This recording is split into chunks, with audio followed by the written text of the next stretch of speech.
මොකද මේ? දැන් දහම් පාසල් ගිහලා ආයෙ අවිල්ලා තියෙන්නේ. මොකෝ? බෝ දහම් පාසලෙන් පැන්නුවද? අනේ නෑ තාත්තේ. හැමදාම ඉස්කෝලේ යනවා ඉවරයක් නෑනේ. ඉරිදට විතරයි මම නිදහසක් තියෙන්නේ. ওই දහම් පාසල් යන්න බෑනේ මට. එහේ හරි කම්මැලි. කම්මැලි? අයි පුතේ එහෙම කියන්නේ. දහම් පාසලේ කොච්චර යාළුවෝ ඉන්නවද? කොච්චර දේවල් ඉගෙන ගන්න ලැබෙනවද? යාළුවෝ නම් ඉස්කෝලෙත් ඉන්නේ තාත්තේ. දහම් පාසල් ගියා කියලා කියන්නේ ඉතින් ගාත කියන එකේ පාඩම් කරන එකයි විතරයිනේ. මට නම් එපා වෙනවා වුණා. මම නම් අද යන්නේ. හරි. අද උඹට යන්න බෑනේ. රයිට්. පොඩ්ඩක් හිටපන්කෝ. ඔය ඉතින් ඔයාට අමාරුවක් කියන්න බෑනේ. ඔය ඉතින් මට ගහන්නනේ හදන්නේ. ගහන්නේ. පුට්ට හිටන්. මේ මොකද්ද? මේක ගොඩාක් වේගෙන් යන්න පුළුවන් ලස්සන කාර් එකක් නේද? ඔව් තාත්තේ. ඒක මම ආසම කාර් එක.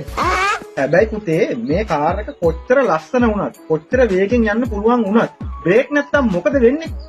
ඒක ඉතින් හැප්පිලා කුඩු වෙනවා තාත්තේ. ඒකනේ වෙන්නේ. අන්න ඒකයි පුතේ රහස. සාමාන්‍ය පාසලෙන් අපිට උගන්වන්නේ අපිට වේගයෙන් ඉස්සරහට යන්න අපේ එන්ජිම හදාගන්න හැටි විතරයි. ඒ කියන්නේ ගණිතය, විද්‍යාව, තාක්ෂණය වගේ දේවල් තමයි ඉස්කෝලෙන් උගන්වන්නේ. එතකොට තාත්තේ දහම් පාසලෙන් කරන්නේ මොකද්ද?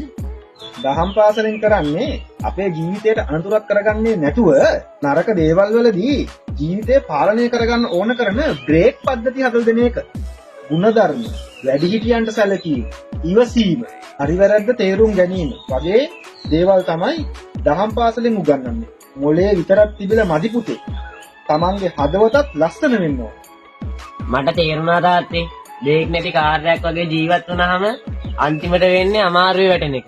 මම්මගේ ජීවිතේ ලස්සන කරගන්න අද ඉඳන් හැමදාම දහම් පාසල් යනවා තාත්තේ. අන්න හරි. දැන් ඉතින් ඉක්මන් කරලා දහම් පාසලට යන්න. අර ඇහෙනවද? දහම් පාසලේ ගාතක් දාලා තියෙන්නේ. ඉක්මන් කරන්න. පරක් වෙනව නැත්තම් ඔයාලා. තේරෙනව නේද ඕගොල්ලන්ට? අවදාවත් දරුවෙක්ව දහම් පාසල් නොයවා ඉන්න එපා. අනිවාර්යයෙන්ම ඉරිදට දරුවෙක්ව දහම් පාසල් යවන්න. දහම් පාසල් යවන්න නැතුව දරුවව ගෙදර තියාගෙන ඉඳලා ගුණ ධර්ම වලින්, සාර ධර්ම වලින් දෙවි දරුවෙක් මේ ලෝකෙට බිහි කරන්නේ නැති හින්දා තමයි මේ රටේ අපරාධ උතරම් වැඩි. ඒක නිසා හැමදාම දරුවව දහම් පාසල් යවන්න.